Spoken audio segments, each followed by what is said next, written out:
Y los integrantes son Paola Venegas, Diego Reyes y mi persona, Darly Mengíbar. Siguiente.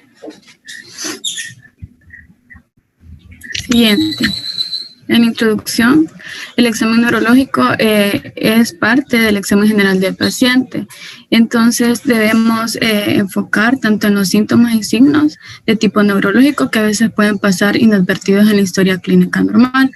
Este tiene como objetivo o finalidad poder determinar el funcionamiento normal del sistema nervioso y si es detectado cualquier trastorno, debemos determinar el tipo, la localización y la intensidad de este. Siguiente. En los objetivos del seminario debemos de conocer la inervación específica de cada par craneal. También si hay algún daño de debemos de conocer qué es el tono y la fuerza y cómo se debe explorar.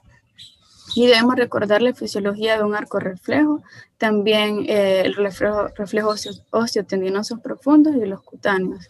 Debemos estudiar los núcleos basales y vamos a escribir la anatomía y la función del cerebelo, así como también las áreas de Brodmann. Siguiente.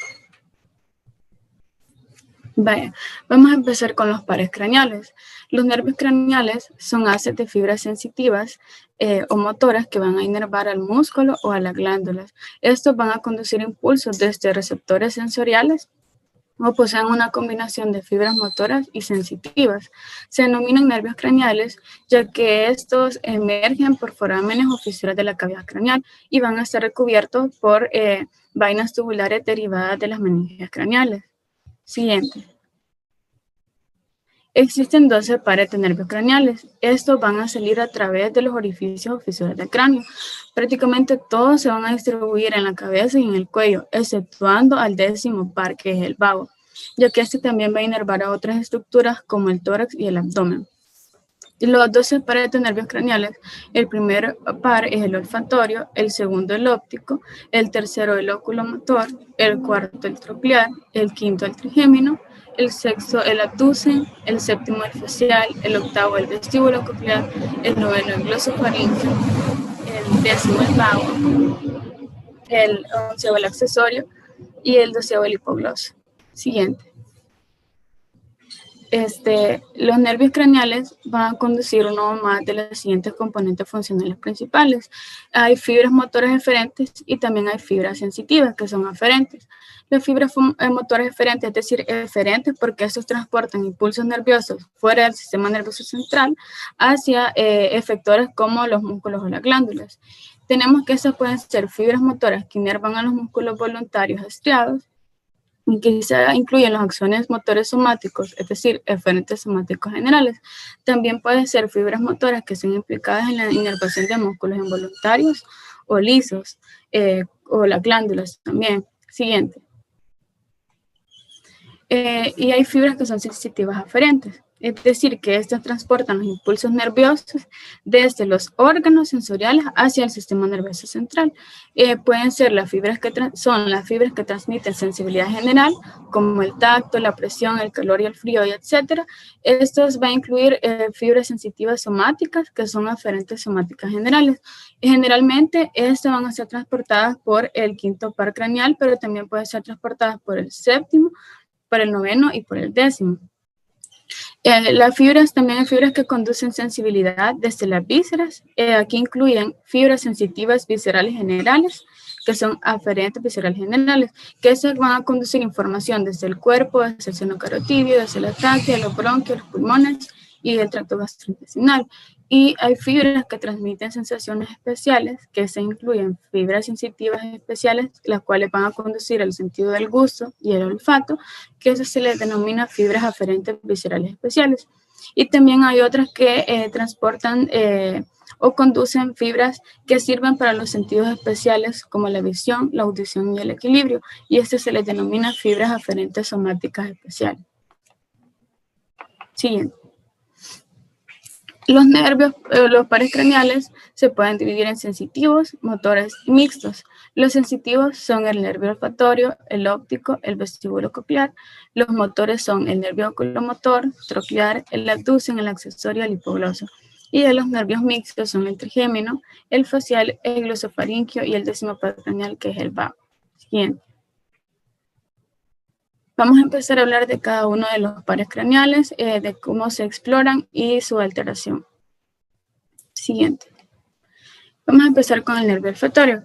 El nervio olfatorio es sensitivo especial, aferente bicelular especial, es decir, que este conduce el sentido especial del olfato. Tenemos aquí en la imagen que los cuerpos celulares de las neuronas receptoras olfatorias se van a localizar en el órgano olfatorio, que tenemos que se localiza en la imagen A, en la parte de arriba. En la parte olfatoria de la mucosa nasal o en la área olfatoria. Se localiza en el techo de la cavidad nasal a lo largo de lo que es el tabique nasal y en la pared medial de la concha, que sería el cornete superior, cornete nasal superior. En las neuronas, estas neuronas receptoras olfatorias tanto conducen los impulsos y también son receptoras. Tenemos que estas neuronas olfatorias presentan prolongaciones centrales, las cuales se agrupan para formar aproximadamente 20 filetes olfatorios, los cuales podemos evidenciar mejor en la figura B. Estas van a formar, todas estas 20 filetes olfatorios forman al nervio olfatorio, tanto derecho como izquierdo. Entonces las fibras van a pasar a través de los diminutos orificios de la lámina cribosa del hueso etmoides. Estas van a ser recubiertas tanto por dura madre como aracnoides. Y después van a entrar al lo que es el bulbo olfatorio. En la fosa craneal anterior. En el bulbo olfatorio se van a fusionar o van a hacer sinapsis con las células mitrales. Y los axones de estas neuronas van a formar a lo que es el tracto olfatorio. Siguiente. ¿Cómo se debe explorar el nervio olfatorio? Se deben utilizar estímulos que sean apropiados, como el café o la menta, pero no se deben utilizar estímulos que sean fuertemente aromáticos, como el amoníaco, ya que este va a estimular el nervio trigémino. Entonces se debe examinar cada orificio de forma individual con pequeñas cantidades y cerrando el lado opuesto. Siguiente. Si hay alguna alteración del olfato, puede haber ya sea anosmia, es decir, que hay ausencia de la olfacción, que puede ser independientemente de la intensidad del estímulo utilizado, y hiposmia, que sería ya elevación del umbral olfatorio discriminatorio, es decir, que hay una reducción de la olfacción. Parosmia, que sería percepción distorsionada de los olores, es decir, que se perciben distintos a los reales. Cacosmia, percepción de malos olores. Y alucinaciones olfatorias, que sería percepción de olores sin que exista un estímulo oloroso. Y hiperosmia es ya la exageración del olfato. Siguiente. Vamos con el nervio óptico. El nervio óptico es sensitivo especial, es decir, aferente somático especial, ya que este conduce el sentido especial de la visión. Entonces tenemos que los axones de las neuronas ganglionares multipolares lo que van a hacer es que van a converger en la papila y van a formar al nervio óptico. Al emerger del globo ocular, las fibras van a estar recubiertas por una vaina de mielina y van a penetrar a través de la cavidad craneal hasta los agujeros ópticos. Entonces, ambos nervios ópticos, como podemos ver en la imagen, se unen y van a formar a lo que es el quiasma óptico. Y dentro del quiasma óptico es que se produce el entrecruzamiento de las fibras. ¿De cuáles fibras? Serían de las fibras nasales, que estas fibras nasales prácticamente se van a dirigir hacia el lado opuesto, y hay fibras temporales, las cuales estas van a discurrir, pero estas van a ser de manera homolateral, es decir, del mismo lado. Las fibras temporales, entonces, homolaterales, y las nasales, que son contralaterales porque se van hacia el lado opuesto, van a discurrir juntas para formar las cintillas ópticas. A causa de esto, tenemos que las fibras de las cintillas ópticas izquierdas van a representar el campo visual derecho en su totalidad y viceversa.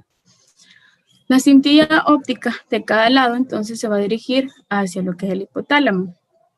Ahí va a terminar al final en el cuerpo geniculado externo, o también conocido como cuerpo geniculado lateral, el cual vamos a tener que dar origen al cuerpo geniculado, al haz genículo calcarino.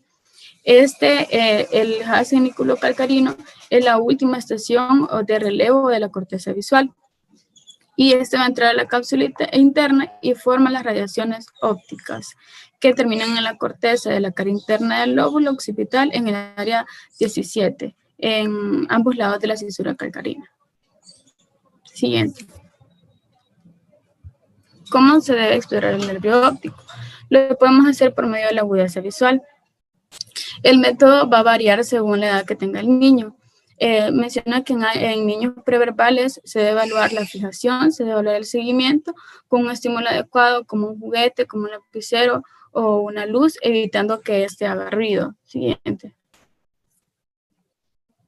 Ya en niños mayores se evalúa la visión lejana colocando al paciente a 3 metros del cartel o más. Existen diferentes tipos de carteles. Menciona que está el de Snellen, que se contiene letras y números para los niños mayores, el cual es el primero que se puede observar. Y tenemos que ya en niños menores se conocen, que no conocen ya ni los números, no conocen los números ni las letras, y que podemos utilizar la figura parecida a una E, o que se llama juego de la E. Y lo que debemos de hacer en esta es decirle al niño que nos diga hacia dónde ve las patitas de la E, ya sea moviendo la mano o dándole una carta y que la tiene que colocar al mismo sentido de las patitas de la E. Y ya hay niños que no puedan realizar esto, es más fácil realizarlo con un octotipo que tenga forma de animales u objetos. Siguiente. En las alteraciones de la agudeza visual puede haber una disminución de la agudeza visual, la cual se denomina ambliopía, y se puede ver ya sea a vicios de refracción como miopía o opacidad del cristalino como cataratas. También puede haber ceguera o pérdida de la visión, que eso se llama amaurosis. Siguiente. También otra manera de explorar el segundo par craneal es por medio del campo visual. El campo visual se define como el espacio que un individuo es capaz de percibir simultáneamente manteniendo la mirada en un punto fijo. Se puede explorar el campo visual en un bebé o en un niño pequeño avanzando un objeto de color brillante desde detrás de la cabeza del niño hacia el campo visual periférico, valorando cuando él o ella miran por primera vez el objeto.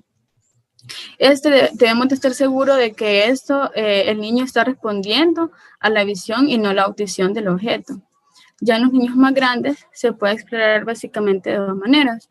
Por medio de la confrontación, que se trata de comparar el campo visual del explorador con el del paciente. Siguiente.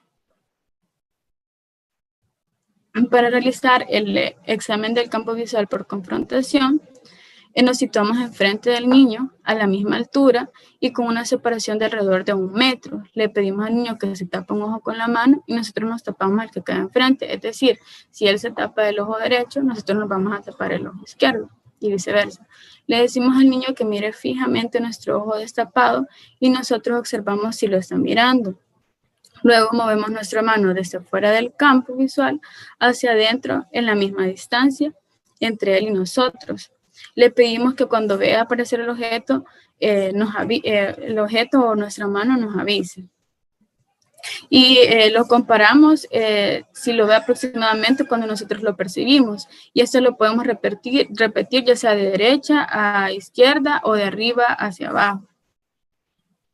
Siguiente.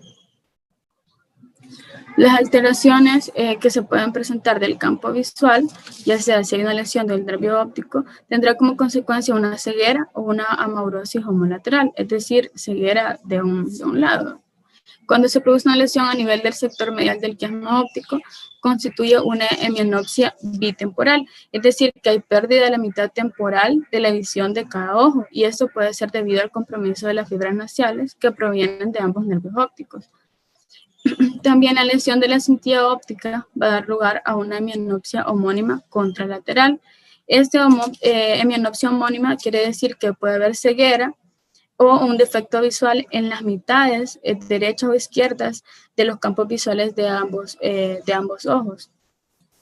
Y esto se puede ver ya sea que hay un compromiso de las fibras temporales homolaterales y nasales contralaterales. Siguiente. Otra manera también de explorar el nervio óptico es por medio del test de Shihara, que este es uno de los más utilizados, en los cuales se puede observar que hay una variación de colores y en medio se encuentra un número. Entonces, para los niños, esto suele como dificultarse, por lo cual se utiliza o se puede utilizar el juego del caminito, con el que se le hace seguir con el dedo las líneas de los puntos y así vamos a determinar si ve bien el color o no. Siguiente. La alteración de las visiones de colores que se pueden presentar, ya sea pueden ser congénitas, como el daltonismo, o pueden ser adquiridas por lesiones de la pared posterior de la vía visual o por compromiso particular de la visión de color rojo. También puede haber acromatopsia, es decir, que se visualizan los objetos sin color, o metacromatopsia, que es cuando los objetos se ven de un color diferente al real, o monocromatopsia, que es cuando se ve de un mismo color. Siguiente. También podemos evaluar los reflejos, tanto el reflejo fotomotor directo como el reflejo consensual. El reflejo fotomotor directo y el consensual tenemos que se realiza proyectando una luz en el ojo. Normalmente las pupilas, normalmente lo que va a pasar es que las pupilas de ambos ojos se van a contraer. Entonces la contracción de la pupila del ojo en el que se ha proyectado la luz, a ese se le denomina reflejo fotomotor directo. Y la contracción de la pupila opuesta sin que haya percibido la luz que se le ha enfocado al otro ojo, ese se le va a denominar reflejo consensual. Y luego tenemos el reflejo de acomodación, que este se refiere a la contracción de la pupila que ocurre cuando la persona enfoca la vista en un punto cercano. En este se busca solicitando al paciente que mire un punto distante y luego que enfoque su vista hacia algún objeto. Por ejemplo, le pedimos que mire al techo y después que mire al examinador o a nosotros. Al enfocar las pupilas, estas se contraen y los ojos van a converger, que el cristalino va a aumentar su curvatura. Siguiente. También podemos realizar el examen de fondo de ojo u oftalmoscopía. Para realizar este lo debemos de hacer en un lugar donde haya poca luz, porque lo que queremos hacer es que la pupila se encuentre dilatada. Entonces vamos a indicarle al paciente que mire un punto fijo y durante todo el examen. Luego vamos a indicarle, vamos a colocar, 10 centímetros del paciente y vamos a utilizar un oftalmoscopio. Luego vamos a tomar con la mano derecha el oftalmoscopio cuando vamos a evaluar el ojo derecho y viceversa, ¿verdad? Si vamos a evaluar el ojo izquierdo, vamos a utilizar la mano izquierda. Entonces vamos a apoyar la mano que no estamos ocupando, la vamos a apoyar en la cabeza del paciente y vamos a utilizar ya sea el pulgar para elevar el párpado superior y viceversa cuando examinemos el ojo contrario. Luego vamos a examinar todas las estructuras que son normales también. Y vamos a evaluar aquí, podemos ver que en el número 1, ya se encuentra la papila o disco óptico, que tiene una forma circular, el plano de color amarillo, rojizo, y tiene bordes bien definidos. Y de este van a emerger lo que son las arterias, que son el número 3, las arterias retinianas, las cuales son de color rojo brillante, y las venas, las cuales son de un color más oscuro. Y vamos a ver que la relación de arteria-vena es de 2:3. También vamos a examinar la retina, en la cual vamos a comprobar que hay una zona central, redondeada y avascular, que es denominada mácula. Siguiente. En las alteraciones tenemos que se observa de manera característica el edema de papila como una elevación tumefacta de la papila, que hay borramiento de su contorno, ausencia de pulso venoso como signo temprano y también hay arterias delgadas.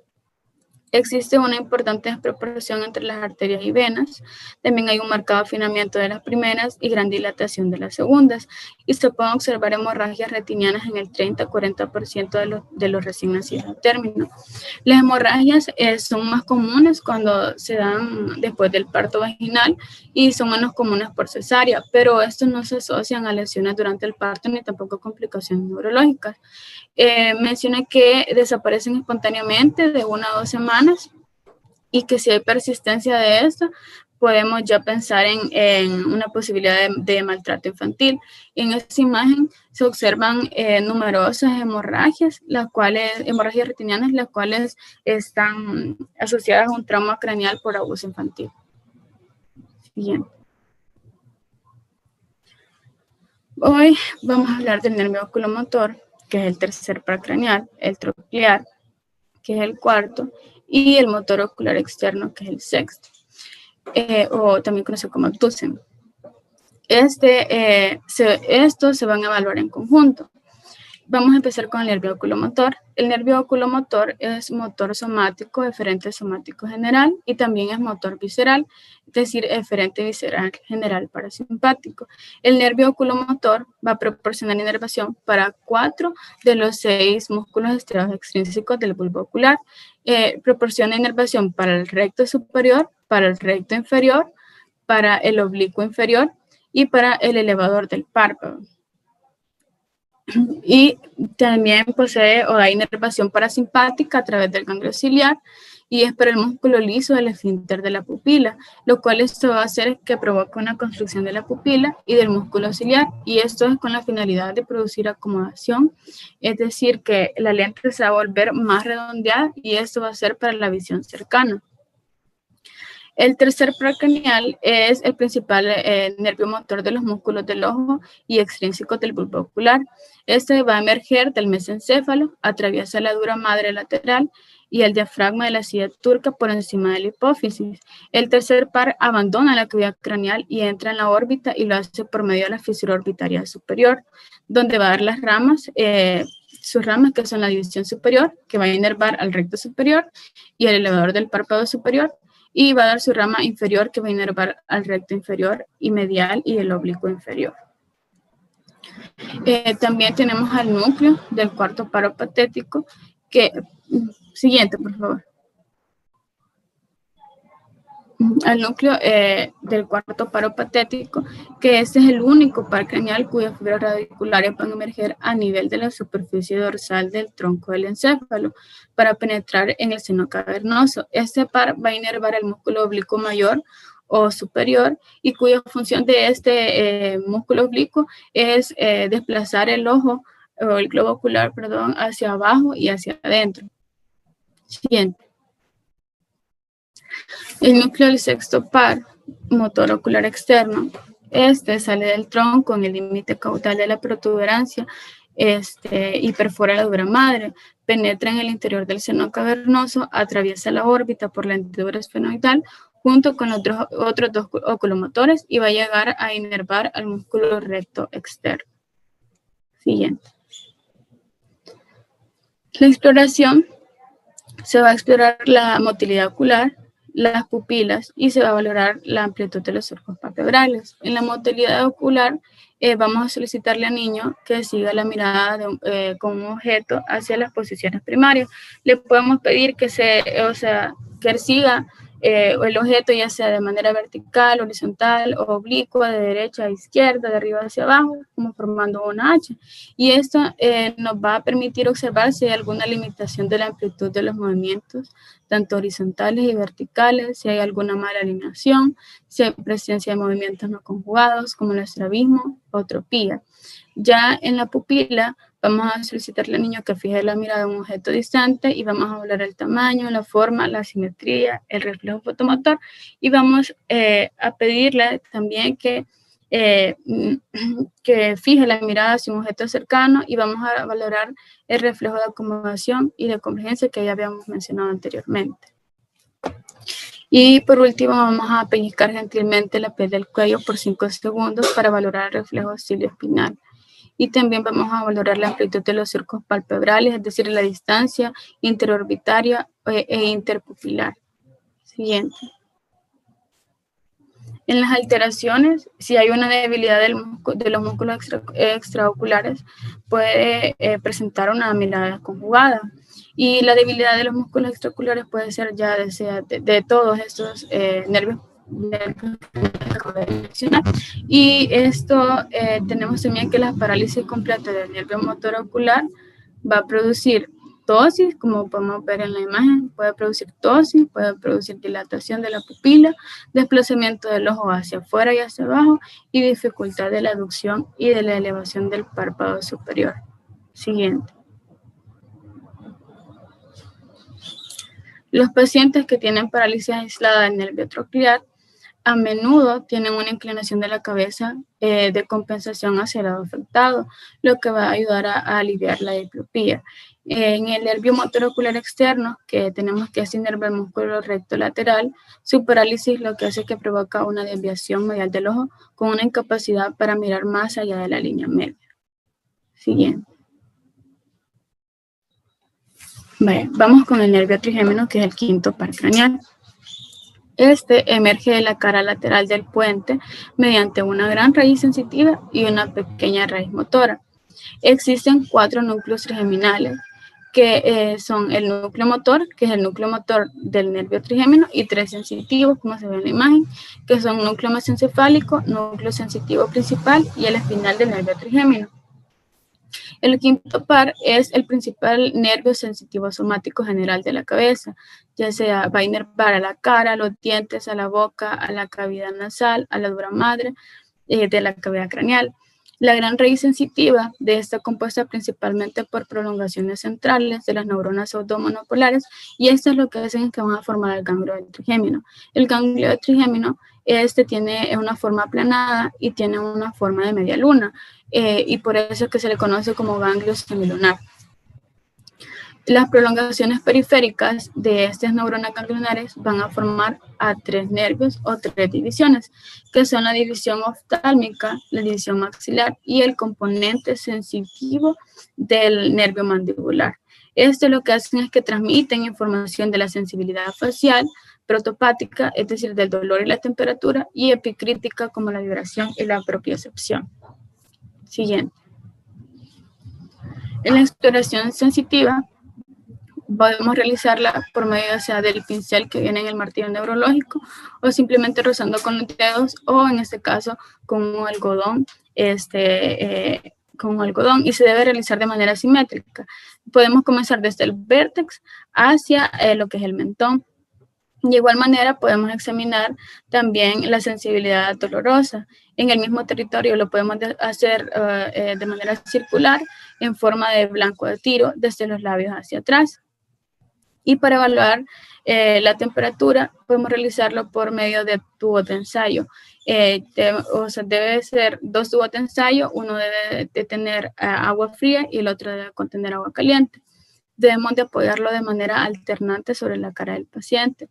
Y le vamos a preguntar si percibe los estímulos con igual intensidad de un lado y del otro lado de la cara. Y esto siempre se debe realizar con los ojos cerrados.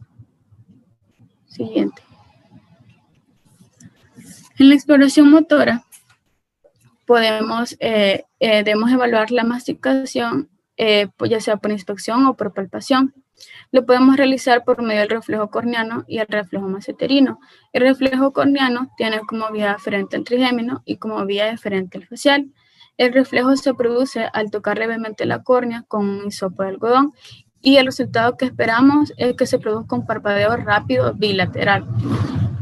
Y en el reflejo masseterino, este está integrado por una vía trigémino-trigeminal, y se solicita al paciente que entreabra la boca, luego el examinador coloca horizontalmente su dedo, ya sea el índice o el pulgar, sobre el mentón, y vamos a percutir sobre él con el martillo de reflejos hacia arriba y hacia abajo. Y lo que esperamos es que haya un movimiento mentoniano de ascenso rápido, como se puede observar en la imagen. Siguiente. En las alteraciones, cuando ocurre una lesión completa del trigémino, el paciente va a prestar anestesia homolateral de la mitad de la cara y de la mucosa yugal y nasal. También puede presentar compromiso de los músculos de la masticación, y esto se puede presentar como una disminución del relieve de los músculos temporal y macetero de ese lado. Entonces, al ordenarle al paciente que abra la boca, se va a observar que la mandíbula se va a desviar lateralmente hacia el lado enfermo, y esto va a ser por acción del pterigoideo del lado opuesto. Siguiente. También puede haber una neuralgia del trigémino. Esto puede ser ya sea primaria o puede ser secundaria. En la primaria se puede observar que hay un dolor lancinante, paroxístico, que se presenta en el territorio de uno o más de sus ramas sensitivas, pero casi siempre la más afectada va a ser la maxilar. Este desencadena movimientos, y casi siempre este dolor va a ser desencadenado por los movimientos de masticación, al hablar o con el roce de la piel de la cara. Siguiente. El nervio facial. Este es el séptimo nervio, el séptimo par craneal. Este es sensitivo especial, es decir, para el gusto. También es sensitivo somático general. Es motor, es decir, somático branquial. Y motor visceral parasimpático. Y este también va a transportar fibras propioceptivas desde los músculos que inervan. El nervio facial emerge de la unión entre el puente y la médula oblonga, oblongada como dos divisiones, la raíz primaria y el nervio intermedio. La raíz primaria, que es la más grande, inerva los músculos de la expresión facial, en la cual va a inervar ya sea al buccinador, al cutáneo del cuello, al del estribo, al estiloideo y el vientre posterior del ligastro. Y tenemos que el nervio intermedio más pequeño, este transporta fibras gustativas, parasimpáticas y sensitivas somáticas. Siguiente. Ya tenemos que ese nervio facial emerge de la unión entre, ya lo había dicho, entre el puente y la médula oblonga. Entonces, cuando llega al final al conducto facial, va a dar origen a tres nervios, que son el nervio petroso mayor, al nervio cepedio y a la cuerda del tímpano. Después de que pasa por el conducto facial, hace un recorrido intraóseo más largo que el resto de los nervios craneales. Emerge del cráneo a través del foramen estilomastoideo y da origen al ramo auricular posterior y va a entrar a la glándula parótida. Siguiente. Cuando entra después, por último, después de que haya pasado por la glándula parótida, va a formar el plexo parotidio. Este va a dar 5 ramas motoras terminales, que son las siguientes, que serían la temporal, la cigomática, la bucal, la mandibular y la cervical. Siguiente. En la exploración de este nervio, debemos de evaluar la fuerza facial, y esta puede ser evaluada ya sea por medio de movimientos espontáneos del paciente, haciendo que el paciente imite algunos movimientos faciales como sonreír, levantar las cejas, arrugar la frente, fruncir el ceño, ocluir fuertemente los párpados, abrir la boca mostrando los dientes, silbar, soplar, etc. Y como este nervio inerva los 2/3 anteriores de la lengua, podemos también explorarlo mediante la colocación ya sea de solución salina o glucosa en un lado de la lengua extendida. Siguiente. Las alteraciones de este nervio pueden ser ya sea por parálisis, que puede ser congénita, puede ser idiopática, como la parálisis de Bell, o puede ser secundaria a un traumatismo o a una desmielinización, como el síndrome de Guillain-Barré, o ya sea una infección, como la enfermedad de Lyme, del virus del herpes simple, VIH. Las lesiones de este nervio si están próximas a la intersección con la cuerda del tímpano, se va a traducir a la imposibilidad de probar las sustancias con los 2/3 anteriores de la lengua. Siguiente. Va a continuar mi compañero. Ok, yo les voy a hablar del nervio vestibulo-coclear, que es el octavo par craneal. Primero debemos saber que su origen aparente es en el puente encefálico por el extremo lateral del surco del bulbo continuo. Este posee 2 ramas, la rama vestibular y la rama coclear. La rama vestibular inerva a los canales semicirculares del oído interno y está relacionado con el equilibrio, la coordinación y la orientación espacial del cuerpo. En cambio, la rama coclear, que inerva la cóclea y está implicado más que todo en la función sensitiva de la audición, ¿verdad? Entonces, ahorita les voy a hablar de cómo es el trayecto del estímulo sonoro para llegar hasta la corteza auditiva primaria, ¿verdad? Entonces, primero se genera un estímulo sonoro, ¿verdad? Se conduce a través del conducto auditivo externo, pasa por el medio, hasta llegar al interno, donde está la membrana timpánica, se desplaza por los huesecillos hasta llegar al laberinto. El laberinto posee 2 porciones, una ósea y otra membranosa, y en el interior de estos hay donde se encuentra la endolinfa.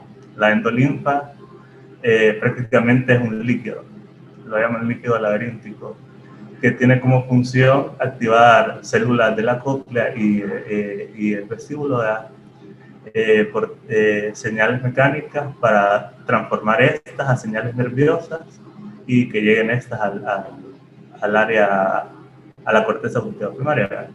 Entonces, cuando pasa el laberinto, llegaría al conducto coclear, y en el conducto coclear es donde se encuentra el órgano del córtex, que es prácticamente el órgano receptor, ¿verdad?, del impulso, ¿verdad? Este órgano de córtex, tiene una hilera de células ciliadas internas y 3 hileras de células ciliadas externas. Las prolongaciones de estas células son las que van a formar, por así decirlo, el nervio nuclear. En un principio, cuando sale el conducto auditivo interno, está unido a la rama vestibular, el nervio nuclear. Pero cuando ya va a ingresar al tronco encefálico por la fosa lateral del bulbo, se separan. Y este nervio va a terminar en los núcleos dorsales y ventrales, ¿verdad?, que están prácticamente debajo del del piso del cuarto ventrículo. Entonces ya las fibras del núcleo ventral van a formar el llamado puerto trapezoide y se van a dirigir hacia la oliva superior, contralateral y homolateral, ¿verdad? Luego van a hacer sinapsis con ciertas estructuras hasta llegar a la corteza auditiva primaria, ¿verdad?, que es donde se da el procesamiento de la información, ¿verdad? Entonces, también la rama vestibular, en cambio, la rama vestibular está formada, por así decirlo, por prolongaciones de los axones del ganglio de Carpa. Este está situado en el conducto auditivo interno. También tenemos que conocer que el aparato vestibular está formado por 3 estructuras en sí, por los conductos semicirculares, que estos se dividen en 3, horizontales, anteriores y posteriores, el utrículo y el sáculo, ¿verdad?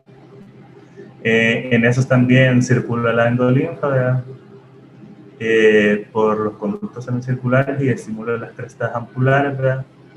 Y esto permite prácticamente detectar, lo llaman aceleraciones angulares, que es prácticamente las reacciones del equilibrio, ¿verdad? En cambio, el utrículo y el sáculo tienen en su mácula como que sensores que captan los movimientos de la cabeza en el espacio. Y prácticamente el trayecto final del nervio de la rama vestibular es que llega a los núcleos vestibulares superiores, lateral, medial e inferior, ¿verdad? Y estos son un grupo de núcleos que están situados también por el piso del cuarto ventrículo y son los que reciben la sensibilidad especial del equilibrio. Entonces, por así decirlo, para la exploración de cada rama, por ejemplo, para la coclear, lo que podemos hacer es pronunciar 3 palabras o números en voz baja a 60 centímetros del paciente, mientras el paciente ocluye el conducto auditivo externo contralateral, ¿verdad? Se hace también con el otro, y si se detecta hipoacusia, se debe determinar si es de conducción y percepción. ¿A qué me refiero si es de conducción y percepción? Si es de conducción, indica que hay defecto o compromiso de la transmisión aérea, lo que indica que puede haber un problema en el conducto auditivo externo o en el medio, ¿verdad?, ya sea por un tapón o por la cadena de sucesivos, ¿verdad? Y un trastorno de percepción o sensorial nos indicaría más un daño directo al órgano del córtex o al nervio auditivo, ¿verdad? Eso impide prácticamente que se dé la transmisión nerviosa normal del estímulo sonoro, ¿verdad? Entonces, para determinar si es de conducción de percepción, se realizan 2 pruebas. Una es la prueba de Weber y la otra es la prueba de Rinner. ¿En qué consiste? Estas 2 pruebas hacen uso de una herramienta o un dispositivo metálico en forma de horquilla, ¿verdad?, que es capaz de vibrar, y al hacerlo generan cierto sonido que el paciente puede percibir. Entonces, en la prueba de Weber, lo que se hace es que se apoya el diapasón vibrando en la línea media del cráneo del paciente. Entonces, en una persona normal, la conducción de ese, por así decirlo, de ese estímulo se va a sentir de igual intensidad en ambos oídos. Entonces, si existe un defecto en la audición, por así decirlo, el sonido se va a lateralizar. Por ejemplo, si el defecto es de conducción, ya sea por alteración del conducto auditivo externo o oído medio, se va a lateralizar al lado afectado. Y si la afectación es de tipo sensorial, por una enfermedad del órgano del corpio, del nervio auditivo, el sonido se va a lateralizar al oído sano. O sea, nos indicaría un trastorno sensorial. Luego, la prueba de Rine es como que nos va a confirmar de qué lado es el problema. Entonces, este consta de 2 etapas. Una es primero hacer vibrar el diapasón y apoyarlo en la apófisis mastoide o en el proceso mastoide del oído, ¿verdad? Y lo que se va a evaluar es la transmisión ósea que va a generar eso. Entonces, la segunda etapa consistiría, esto va a durar cierto tiempo, ¿verdad? Entonces, la segunda etapa sería con el mismo diapasón, cuando ya haya terminado el paciente de percibir la vibración o la transmisión ósea, siempre va a seguir vibrando el diapasón, aunque no lo perciba el paciente. Entonces, lo que uno va a hacer es ponérselo enfrente del oído y el paciente va a poder percibir cierto sonido del diapasón. Entonces, lo normal sería de que la transmisión aérea, que es lo de la segunda etapa, dure más tiempo que la transmisión ósea. Entonces, si existe un defecto de la transmisión aérea, va a haber, por así decirlo, se va a perder ese tiempo adicional que dura, o el tiempo del que dura más la transmisión aérea. Entonces nos indicaría que sería un problema de conducción. En cambio, si es de tipo sensorial, un trastorno de tipo sensorial, se mantiene la relación de los tiempos, solo que siempre va a durar la conducción aérea más que la transmisión ósea, solo que el paciente lo va a escuchar como menos, por así decirlo, y los tiempos van a ser un poco más cortos de los dos. Entonces, como resumen, podemos decir que si hay hipoacusia de un lado lateralizado con la prueba de Weber, o sea, que se va al mismo lado del lado afectado, va a ser probable que sea un defecto de la transmisión aérea. Entonces, con el test de Rine, vamos a hablar el oído enfermo, y lo que vamos a hablar es que no va a estar el tiempo adicional de la transmisión aérea de la segunda etapa. Y, por ejemplo, en la hipoacusia de tipo sensorial, en la prueba de Weber se va a lateralizar al oído sano, ¿verdad? Entonces, nosotros, con el test de Rine, vamos a hablar el oído malo, ¿verdad? Que es el otro, y vamos a constatar de que se mantiene el tiempo, ¿verdad? La relación de los tiempos que están, pero se escuchan menos y los tiempos están muy cortos. Para la rama vestibular, lo que vamos a evaluar es si existe buen funcionamiento del sistema vestibular, y vamos a hacer uso de pruebas. Una es la prueba de los índices, ¿verdad? En la cual se le solicita al paciente que con los miembros superiores e índices extendidos hacia adelante toque con la punta de sus índices los índices del examinador. Luego se le va a pedir que cierre los ojos y se va a valorar si el paciente es capaz de mantener esa postura sin desviar los índices. Si los desvía, va a ser positivo de que existe una afectación en el sistema vestibular. Con la prueba de Romberg tenemos que consiste en solicitar al paciente que permanezca de pie en posición firme con los ojos cerrados, ¿verdad? Entonces va a ser positivo si el paciente tiende a caerse o a abrir los ojos porque ve como que ya se va a caer. Para el nervio glosofaríngeo, tenemos que este nervio es uno que posee fibras aferentes y eferentes somáticas especiales, generales y especiales, ¿verdad? Y por ende es un nervio mixto, sensitivo, motor y vegetativo. Tenemos que tener las fibras aferentes somáticas generales. Estas provienen de la piel del área retroauricular, ¿verdad? Y se proyectan hacia la rama auricular del nervio vago, ¿verdad? Luego tenemos las fibras aferentes viscerales especiales, que estas prácticamente conducen la sensación de gusto del tercio posterior de la lengua. Luego tenemos las fibras aferentes viscerales generales, que conducen prácticamente impulsos táctiles, térmicos y dolorosos de la mucosa del tercio posterior de la lengua, las amígdalas, la pared posterior de la faringe y la trompa eustaquia. Tenemos las fibras también que tienen fibras eferentes viscerales generales, ¿verdad? Que prácticamente están destinadas a la glándula parótida. Y por último tenemos que tienen fibras eferentes viscerales especiales, ¿verdad? Que prácticamente salen del núcleo en vivo, que es un núcleo motor, ¿verdad? Que van a enervar al músculo estilofaringeo y parte del constrictor superior de la faringe. Entonces, ¿cómo lo vamos a evaluar? Primero, la función motora. Lo que podemos hacer, lo que se hace es pedirle al paciente que diga y mientras se observa, y nosotros vamos a observar la pared posterior, y lo que vamos a constatar es de que haya constricción de los músculos faringeos. Si no hay contracción de estos músculos, vamos a ver que puede haber una alteración del noveno párpado craneal. Otra maniobra que podemos ocupar para evaluar la función motora es el reflejo faríngeo. Entonces lo que vamos a hacer es estimular con un bajalengua la pared posterior de la faringe, y nosotros vamos a constatar la contracción de este, y puede haber náuseas, puede generar náuseas. Y otro es el reflejo del velo palatino, ¿verdad? Lo que se hace es que se evalúa el borde libre del paladar blando, ¿verdad? Con un bajalenguas, y lo que vamos a observar es la elevación de este velo, ¿verdad?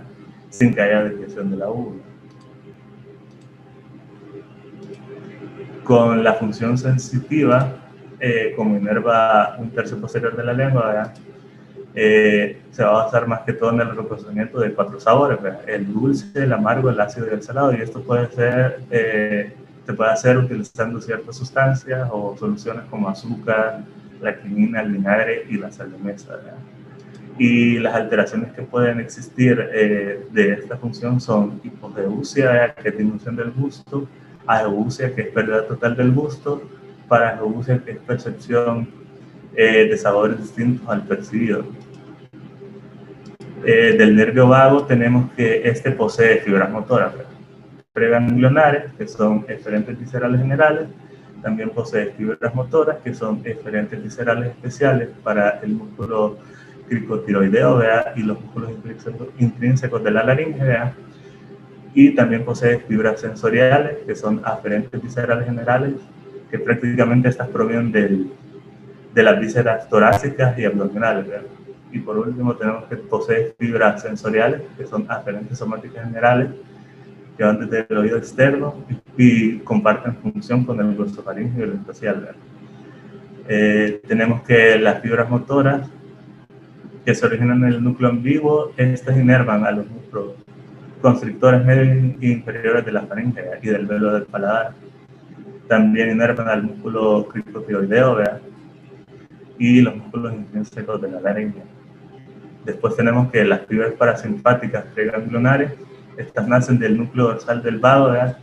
Y prácticamente proveen la inervación de la faringe, el esófago, el estómago, el intestino delgado, el colon ascendente, el transverso, el páncreas, las vías biliares, la vesícula, la tráquea y entre otros, ¿verdad?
resistencia activa que ofrece normalmente un músculo esquelético antes de su estiramiento pasivo, ¿verdad? Y ese se puede evidenciar como una semicontracción muscular ligera y sostenida. Se menciona de que el tono es muy variable dependiendo de la edad, ¿verdad? Y el estado del paciente también. Para los recién nacidos, hay 3 pruebas claves para evaluar el tono postural, ¿verdad? Entre ellos está la respuesta de tracción, la suspensión vertical y la suspensión horizontal. Entonces, para evaluar la suspensión, para evaluar la respuesta de tracción, ¿verdad? El médico prácticamente agarra las manos del bebé y tira suavemente al bebé hacia la sedestación. Entonces, lo normal sería que la cabeza del bebé se quedara por detrás de su cuerpo y que luego de que cae el bebé hacia adelante, y llega a la posición sentado, ¿verdad? Que es lo podemos ver en la imagen B. Después, para evaluar la suspensión vertical, prácticamente el médico sujeta al bebé por las axilas, no lo tiene que agarrar del tórax, el niño debe permanecer suspendido en sus extremidades inferiores, ¿verdad? Flexionadas, y prácticamente si existe alteración, por ejemplo, hipotonía, una de las alteraciones, ¿verdad? El bebé se va a resbalar de las manos del médico. Podemos ver en la imagen C, esa es la suspensión vertical. Y para evaluar la suspensión horizontal, se agarra el niño en posición prono, ¿verdad? Yendo para abajo, ¿verdad? Colocando una mano en el abdomen del bebé. Entonces la cabeza se debe levantar y las extremidades deben doblarse. Si hay una alteración como hipotonía, ¿verdad? Por así decirlo, el bebé va a colgar en la mano el bebé va a colgar en la mano del médico en forma de U. Y después existen ciertas alteraciones, ¿verdad?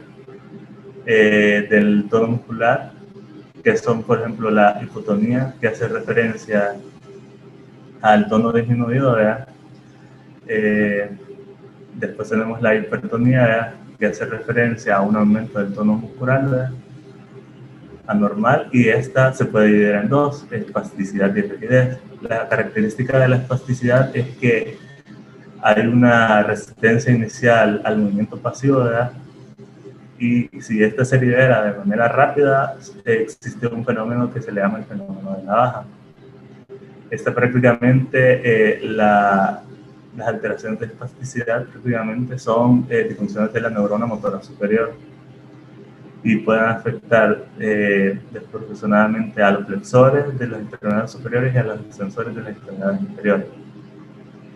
Después, con la rigidez, tenemos que se pueden observar en lesiones en los ganglios basales, y esta se caracteriza más que todo en una resistencia al movimiento pasivo, que es igual en flexores que en los extensores, al contrario a la elasticidad, y es independiente a la velocidad del movimiento. Para la fuerza muscular, tenemos que la fuerza muscular es la capacidad de un músculo o un grupo de músculos de ejercer tensión contra una carga durante la contracción muscular, ¿verdad? Entonces, en el niño evaluamos la fuerza de la contracción muscular al pedirle que realice un movimiento activo voluntario mientras el examinador se pone al movimiento, ¿verdad?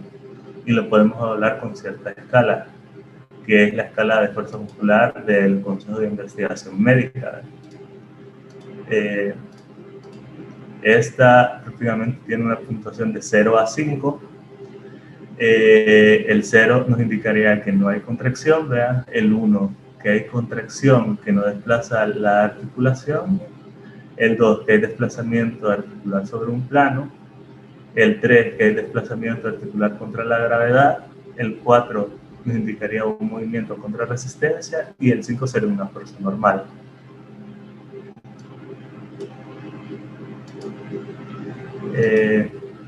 del arco reflejo, tenemos que es una unidad funcional que se produce como respuesta a estímulos específicos, recogidos por neuronas sensoriales. Siempre significa una respuesta involuntaria y por lo tanto automática que no está controlada por la conciencia. Entonces sus componentes prácticamente son los receptores, ¿verdad? Que en este caso en la imagen tenemos que es el uso muscular, la neurona sensitiva aferente, ¿verdad? Que prácticamente al realizar, digamos, el estímulo con el nervio reflejo, este va a viajar, el estímulo va a viajar a través del nervio periférico aferente hasta llegar a un segmento de la médula, donde prácticamente va a ser, va a dar lugar a la respuesta, va a dar lugar al impulso nervioso para la respuesta involuntaria, que va a pasar a través del nervio periférico aferente hasta llegar a los músculos efectores, ¿verdad? Y podemos decir que los reflejos se pueden dividir de tres formas: reflejos primarios, reflejos osteotendinosos profundos, reflejos mucocutáneos o superficiales, ¿verdad? Ahorita les voy a hablar de los reflejos primarios, ¿verdad? Se evalúan en el recién nacido y esto permite evaluar el buen funcionamiento del sistema nervioso del recién nacido, ¿verdad? Entre ellos tenemos el reflejo de succión. Este prácticamente busca estimular los labios del neonato, ¿verdad? Con un chupete o introduciéndole el dedo índice del examinador, ¿verdad? Con un guante estéril dentro de la boca del niño. Tenemos el reflejo de Moro, ¿verdad? Que se provoca manteniendo al bebé en una posición semisentada, permitiendo luego que su cabeza caiga hacia atrás sobre las manos del examinador. Tenemos el de prensión palmar, que se provoca estimulando sobre el borde cubital de la palma de la mano del niño con una varilla o el dedo índice del examinador. Entonces el niño lo va a tender a agarrar, ¿verdad? Tenemos el reflejo de búsqueda, que se provoca cuando tocamos la comisura labial del bebé. Este abre la boca y gira la cabeza en dirección a la caricia, ¿verdad? Y por último tenemos la marcha automática, que prácticamente es mantener al niño en posición vertical en la mesa de exploración, ¿verdad? Y se va a desencadenar prácticamente una sucesión de pasos por el contacto del pie con la mesa de la exploración, ¿verdad? Por parte del niño. Luego tenemos los reflejos osteotendinosos profundos. Entre ellos están el reflejo bicipital, ¿verdad? Que prácticamente este se va a generar a nivel de C5 y C6, y la forma para realizarlo es que el miembro superior se coloca en semiflexión y supinación, ¿verdad? Para arriba, reposando sobre la mano izquierda del examinador. Se va a apoyar el pulgar sobre el tendón del bíceps y se va a percutir sobre el pulgar. Entonces vamos a ver que este se va a mover, el pulgar va a funcionar en la flexión. Luego tenemos el reflejo tricipital, ¿verdad? Que este es a nivel de C6 y C7, ¿verdad? Y la forma de realizarlo es el brazo se coloca horizontal y el antebrazo se penda verticalmente, ¿verdad? Luego se va a percutir, se tiende a percutir el tendón del tríceps y vamos a ver el movimiento. Tenemos también el patelar, ¿verdad?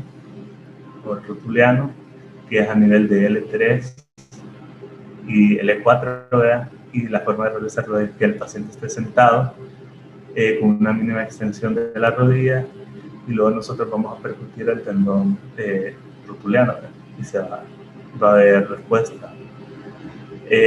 Por último tenemos el aquiliano, que este es a nivel de L5 y S1. El paciente, la forma de realizarlo es con el paciente sentado, con las piernas colgando, se flexiona ligeramente el pie y luego se percute el tendón de Aquiles. Por último tenemos los reflejos cutáneos mucosos o superficiales, ¿verdad? En este tenemos el reflejo corneal, que ya lo habíamos mencionado, ¿verdad? Que se evalúa en el nervio trigémino, ¿verdad? Y prácticamente es rozar solamente la córnea con un pequeño trozo de algodón, ¿verdad? Y lo que vamos a esperar es que haya que parpadee bilateralmente, ¿verdad? El paciente. Tenemos el reflejo faríngeo, ¿verdad? Que prácticamente, ya lo habíamos mencionado, es estimular la pared faríngea con baja lengua, ¿verdad? Y esperamos que haya contracción de este, ¿verdad? Tenemos los reflejos abdominales, que se van a simular a nivel superior en T6 y T9, a nivel medio de 9 y de 11, a nivel inferior de 11 y L1. Estos se obtienen con el paciente en el decúbito dorsal, que el paciente esté relajado y con los miembros superiores al lado del cuerpo. Entonces lo que se va a hacer es desplazar de afuera hacia adentro la punta roma de un objeto por encima del ombligo, al nivel del ombligo y debajo de este. Entonces vamos a ver unas pequeñas contracciones a ese nivel. Después, por último, tenemos el reflejo plantar, que es a nivel de S1 y S2, el cual se estimula con una punta roma que se desplaza por la planta del pie, y el estímulo debe ser suave pero firme, y lo que esperamos ver es una flexión del hallux y los demás dedos. Y mi compañera seguiría con el siguiente. Bueno, ahora vamos a hablar acerca de la médula espinal y primero vamos a describir su composición externa. Primero debemos saber que la médula espinal es el resultado del desarrollo embrionario de las porciones más distales del tubo neural de la cuarta vesícula. Esta es la continuación del bulbo raquídeo y tiene un tamaño de aproximadamente unos 45 a 46 centímetros. Y si se compara con la columna vertebral es pequeña, porque la columna vertebral mide aproximadamente unos 70 centímetros. Entonces, esto se va a extender desde el borde superior del atlas hasta terminar en el cono medular, en el borde inferior de la quinta vértebra lumbar. Y posterior a este, después del cono medular, se va a ver como una prolongación de un hilo fibroso en la línea media que se va a ir adelgazando progresivamente y es conocido como el filum terminale, que puede llegarse a extender hasta el coxis. Este filum terminale está compuesto de tejido fibroso y es el que se continúa con la capa más interna de la médula espinal, que son las que vamos a mencionar a continuación. Y aquí su importancia. Entonces, la médula espinal está cubierta por 3 capas. De la más externa a la más interna son la dura madre, la aracnoides y la pía madre. Siguiente, por favor. Bueno, tenemos las capas aquí que recubren, ¿verdad? Primero, como les mencioné, la dura madre es la más externa y esta va a llegar a descender hasta la segunda vértebra sacra, donde termina en un fondo de saco. Me parece importante mencionar que sobre la dura madre va a estar la columna vertebral, pero hay un espacio que separa la columna vertebral de la dura madre, y este es el espacio epidural, y es aquí donde se encuentra el tejido areolar laxo y los tejidos venosos. Luego, después de la dura madre, hay otro espacio que va a separar la dura madre de la segunda capa o de la capa media, que es la aracnoides, y este es conocido como el espacio epidural. Este espacio es bastante estrecho. Y luego tenemos, como les dije, la segunda capa, la capa media, que es una membrana transparente delgada, y esta también, al igual que la dura madre, se va a extender hasta la segunda vértebra sacra. Después del aracnoides está el espacio subaracnoideo, que es aquí donde se separa la aracnoides de la capa más interna, que es la pía madre, y este espacio es el que contiene el líquido cefalorraquídeo. Luego, la última capa y la más interna, esta está adosada íntimamente a la médula espinal y es la que va a enviar tabiques a la sustancia de la médula y va a emitir una gran serie de procesos que están triangulados a los ligamentos dentados. Siguiente, por favor. Bueno, siguiendo con la composición externa, debemos de saber que la médula muestra 2 engrosamientos, uno a nivel cervical y el otro a nivel lumbar. A nivel cervical corresponde a los segmentos medulares que están comprendidos entre la cuarta vértebra cervical y la segunda vértebra dorsal o torácica. Y este engrosamiento es el que corresponde a la inervación de los miembros superiores, es decir, el plexo braquial. Y luego el segundo engrosamiento es el que corresponde a los segmentos medulares de L3 a S3, y este corresponde a la inervación de los miembros inferiores, es decir, del plexo lumbosacro. Siguiente. Tenemos la composición interna de la médula espinal, que esta la podemos dividir en 2 regiones, por así decirlo, que sería la sustancia gris y la sustancia blanca. Primero tenemos la sustancia gris, que es el acúmulo de células nerviosas que van a formar una H o puede tener una forma como de alas de mariposa dentro de la médula, y esta va a formar las astas medulares, las anteriores que se refiere a las áreas motoras y las posteriores que se refiere al área sensitiva. También es importante mencionar que ambos lados, el lado derecho como el izquierdo, se van a unir a través de dos comisuras que se encuentran alrededor del conducto del epéndimo, que serían la comisura gris anterior y la comisura gris posterior. Luego, también es importante mencionar que, como les mencioné, ¿verdad? La sustancia gris siempre va a estar más desarrollada, cabal en los engrosamientos antes mencionados. Y esta parte de la sustancia gris es la que consta de los cuerpos celulares y de las dendritas de las neuronas medulares. Y es aquí también donde se encuentran los axones y las terminaciones axonales procedentes de ellas o que van a llegar a terminar ahí. Siguiente, por favor. La sustancia blanca. La sustancia blanca es la capa externa de fibras que va a rodear a la sustancia gris. Y esta está compuesta por los axones de los haces de fibra que discurren longitudinalmente. Estas las podemos dividir en tres regiones básicas que son conocidas como regiones o cordones, que son el cordón anterior, el cordón lateral y el cordón posterior. Y cada uno de estos cordones o regiones tiene haces contenidos, ¿verdad? Que estos pueden dividirse según en el sentido en el que van. Por lo tanto, pueden ser haces ascendentes o haces descendentes. Entre los haces ascendentes, siguiente, por favor.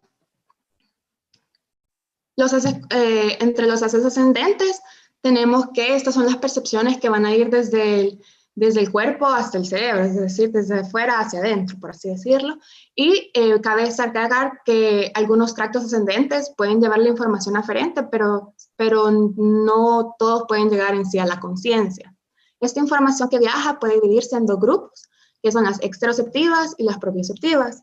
Las exteroceptivas se refieren a las que se originan fuera del cuerpo, como son el dolor, la temperatura y el tacto. Y la información propioceptiva es aquella que se origina dentro del cuerpo, por ejemplo, en músculos y en articulaciones. Y luego tenemos los haces descendentes, que este es el trayecto que va al contrario, es decir, que va desde el cerebro hacia la médula espinal. Bien. Entre las vías ascendentes tenemos los fascículos delgados, que estos son el gracilis y el cuneiforme, que estos se encargan de conducir la sensibilidad discriminativa fina. Luego tenemos los tractos espinotalámicos, el anterior y el lateral, que estos conducen sensaciones que son menos discriminativas, es decir, de umbral más alto, y específicamente el tracto espinotalámico lateral, ese es el que se encarga de la sensibilidad térmica y la dolorosa. Entre otras fibras ascendentes podemos mencionar a los tractos espinocerebelosos anterior y posterior, el tracto espinolivar, el espinotectal y el espinoreticular, que estos están involucrados o implicados principalmente en la actividad refleja y en el control motor. Luego tenemos las vías descendentes, que lo podemos dividir en dos grupos. El primer grupo va a incluir a los tractos córtico-espinales y el tracto rubroespinal. Estos se dividen según el músculo en el que van a ir a actuar. Entonces, este primer grupo va a terminar en la región dorsolateral, que contiene las células que controlan los músculos distales de los miembros. Y si hay lesiones a nivel de estas vías, pueden originar una pérdida del control selectivo de las extremidades. Y luego, en el segundo grupo, es aquel, bueno, podemos incluir a los tractos reticuloespinales, anterior y lateral, el tracto tectoespinal y los tractos vestíbulo-espinosos lateral y medial. Estos van a ir a terminar preferentemente en las regiones ventromediales de la médula espinal, y estos son los que se encargan de controlar los músculos proximales de los miembros, así como de los músculos axiales. Y generalmente las lesiones que pueden haber en estas vías van a ocasionar trastornos en la posición o en el mantenimiento de la bipedestación. Siguiente. Bueno, y ahora hablando como un poquito más a profundidad de las vías más principales, tenemos primero la vía espinotalámica, que es también conocido como tracto espinotalámico, sistema anterolateral o sistema ventrolateral. Esta es una vía sensorial, como les mencioné, que va desde la piel hacia el tálamo, es principalmente sensitiva, y hay dos partes principales del tracto espinotalámico. El tracto espinotalámico lateral, que es el que transmite el dolor y la temperatura, y el tracto espinotalámico anterior, que es el que transmite el tacto crudo y la presión firme. El tacto crudo es la modalidad que permite sentir el tacto sin poder como localizar dónde en sí se aplicó el estímulo. Bueno, ya viendo más en la imagen, debemos de saber que el tracto espinotalámico utiliza 3 neuronas para transportar la información sensorial, que va desde la periferia hasta al nivel de la conciencia, a nivel de la corteza cerebral. Entonces, la primera neurona va a estar a nivel del ganglio de la raíz dorsal, que sería las primeras abajo en el lado izquierdo, que podemos ver. Luego tenemos que los axones después van a llegar desde la piel hacia la médula espinal dorsal, que eso ya sería donde se encuentra la segunda neurona, es decir, en el asta dorsal, y es aquí donde las fibras van a cruzar hacia el otro lado, y luego, dependiendo de cuál cordón sea utilizado de la sensación, van a formar ya sea el tracto espinotalámico anterior o el lateral. Y luego, finalmente, los haces van a ascender y van a ir a hacer sinapsis con la tercera neurona, que se encuentra en el núcleo ventroposterolateral del tálamo. Y luego esa información se va a transmitir hacia arriba, hacia la corteza cerebral, a la circunvalación postcentral, que son las áreas 3 y 1 y 2 de Brodmann, que ya vamos a hablar de ellas un poquito más adelante.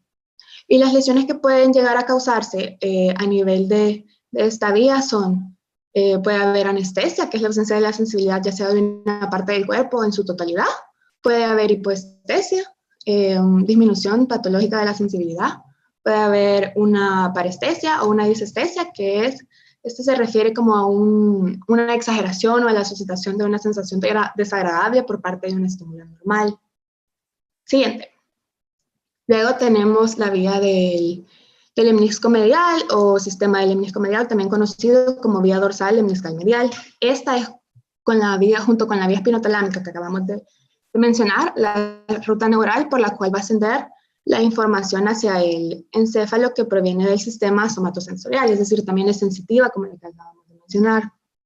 Entonces, la información que proviene del lado izquierdo del cuerpo va a terminar del lado derecho de la corteza cerebral. Este cambio del lado en el procesamiento de la información también ocurre con la información procedente del otro lado, es decir, es lo contrario, o sea, viceversa. Entonces, en esta vía, los principales estímulos que se toman en cuenta son los de propiocepción, que es la capacidad de sentir la posición relativa de las partes corporales, el tacto fino, que se refiere como a la capacidad de sentir forma, tamaño, textura, y la estereognosia, que esta es la capacidad de percibir y reconocer la forma de un objeto sin haber tenido información visual o auditiva. Y además esta vía también se encarga o puede participar en la información de discriminación de los puntos de vibración y presión. Y también aquí se utilizan las 3 neuronas. La primera también estaría localizada en el ganglio de la raíz dorsal. La segunda neurona a nivel de médula espinal en el cordón dorsal, y de ahí sus axones. Sin embargo, si es a nivel sacrolumbar, va a ir a hacer sinapsis con los axones del núcleo grácil. Y si es a nivel nivel torácico y lumbar, va a ser con los del núcleo cuneiforme. Y luego, a nivel vulvar, se van a decusar, y es aquí como se forma el lemnisco medial y su nombre. Luego, igual, la tercera neurona va a estar en el núcleo ventroposterior del tálamo, y luego también va a viajar hacia las áreas 1 y 2 de 3 de Brodmann, es decir, la corteza central. Luego, aquí las lesiones que pueden causarse es un déficit propioceptivo y puede haber una prueba de Romberg presente, que esta es cuando se trata de determinar una ataxia sensitiva. Siguiente, por favor. Luego tenemos la vía córtico-espinal, que esta es la vía motora, o también conocida como vía piramidal. Este es un conjunto de acciones exclusivamente motores, y van a viajar desde la neurona motora superior, que corresponde a la corteza cerebral motora, y luego hasta la neurona motora inferior, que esta corresponde a las neuronas motoras alfa de las astas anteriores de la médula espinal. Entonces, la vía va a originarse en las células, en las neuronas piramidales, que también son conocidas como células gigantes de Betz, y cerca del 80 al 90% de los axones se va a ir a decusar en el bulbo raquídeo, mientras que el 10% de ellas se van a ir a cruzar a nivel de la médula espinal. Entonces, por esto es que se explica por qué un lado del cuerpo es controlado por el lado opuesto del cerebro. Bueno, los cuerpos neuronales de la corteza motora van a enviar sus axones no solo a la médula espinal, sino que también a los núcleos motores de los nervios craneales, principalmente siempre del lado contralateral.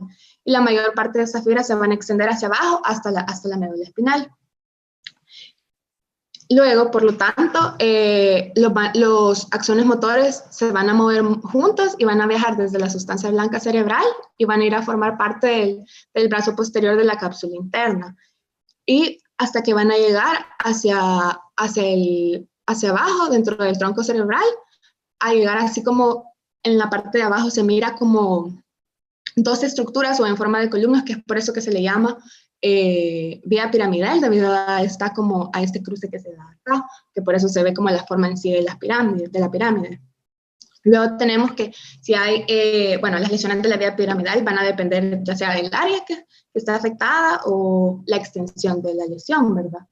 Entonces, si se llega a afectar a nivel de área motora y si es en un solo hemisferio, se van a afectar las extremidades contralaterales. Por lo tanto, se puede producir una hemiplegia contralateral de las extremidades. Ya si es a nivel de la cápsula interna, sabemos que a este nivel, como pasan las fibras agrupadas, puede ser que llegue a afectar a toda la vía. Entonces, puede llegar a que se produzca una parálisis de las extremidades totalmente del lado opuesto. Siguiente. Luego tenemos los núcleos basales, que estos son los complejos nucleares subcorticales, que tienen un rol importante en la coordinación y en la integración de la actividad motora. Estos trabajan en conjunto con el cerebelo y reciben información desde la corteza cerebral, luego la van a integrar y la van a procesar y luego la van a enviar de nuevo al tálamo, el cual la va a transmitir de nuevo a la corteza cerebral para así influir en lo que es el control motor. Los principales complejos nucleares que forman a los núcleos basales son el núcleo caudado, el putamen, el globo pálido, el núcleo subtalámico y la sustancia negra. Siguiente. Primero tenemos el núcleo caudado, que este es el que se encarga de controlar el movimiento muscular voluntario y también forma parte o participa en encender el estado de alarma en el cuerpo cuando este detecta algún peligro. Este también puede participar en el aprendizaje, la memoria y la motivación, según la literatura.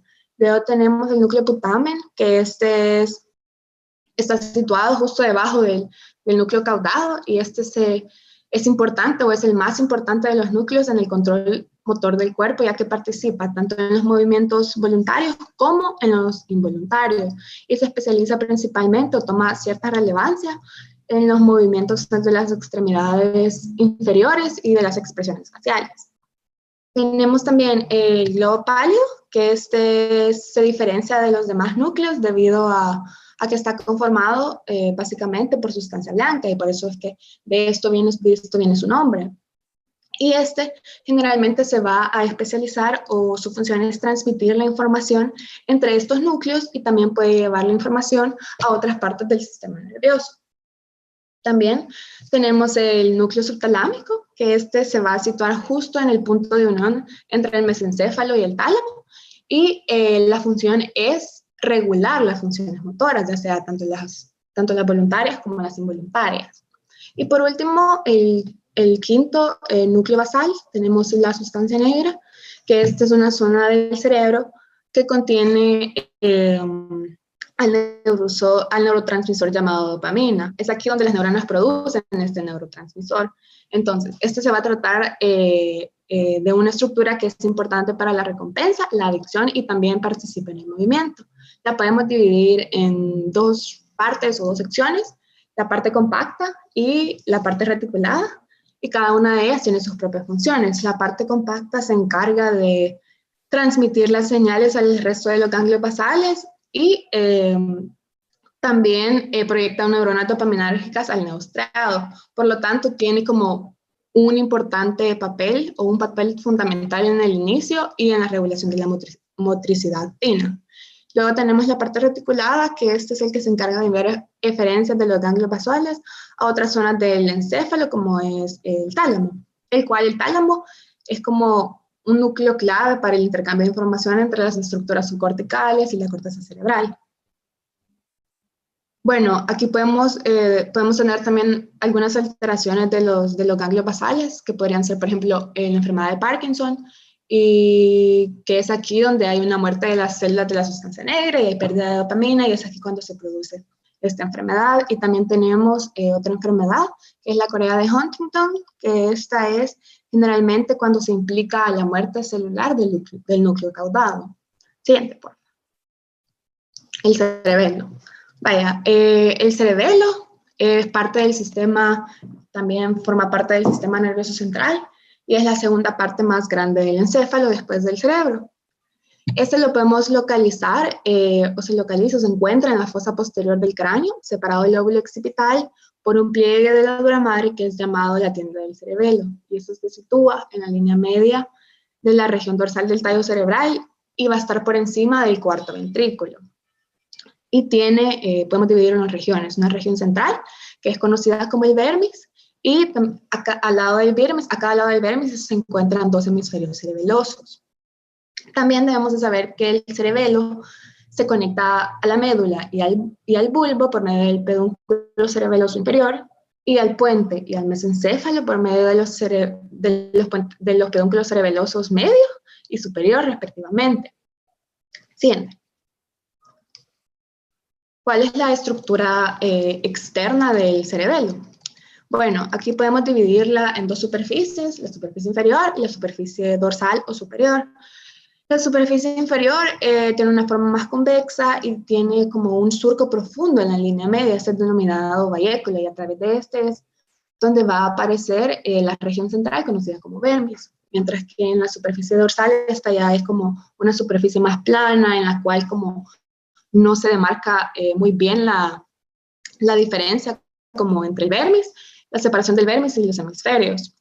Ya hablando de forma general en toda su superficie, esta presenta surcos de dirección principalmente transversal, los cuales van a delimitar pequeñas láminas que son conocidas como las hojas del cerebelo. Sin embargo, también hay unos surcos que son como más pronunciados y estas son conocidas como las fisuras del cerebelo. Estas fisuras del cerebelo van a llegar a delimitar los lóbulos en sí. Cada lóbulo es el que contiene varias hojas del cerebelo, los cuales son los lóbulos, el lóbulo anterior, el lóbulo posterior y el lóbulo flóculo-nodular. Siguiente, por favor.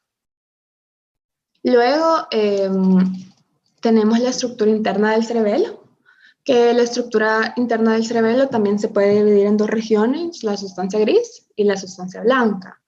La sustancia gris es la corteza cerebelosa que va a rodear un centro de sustancia blanca y que va a formar una delgada capa superficial que va a ir muy plegada y es donde se encuentran los lobulillos, las láminas y las laminías. Ya si hacemos como un corte a nivel sagital, esto le va a dar como la apariencia de un árbol y por eso es conocido como árbol vitae, y sus funciones en sí son regular, controlar y modular el funcionamiento del impulso motor.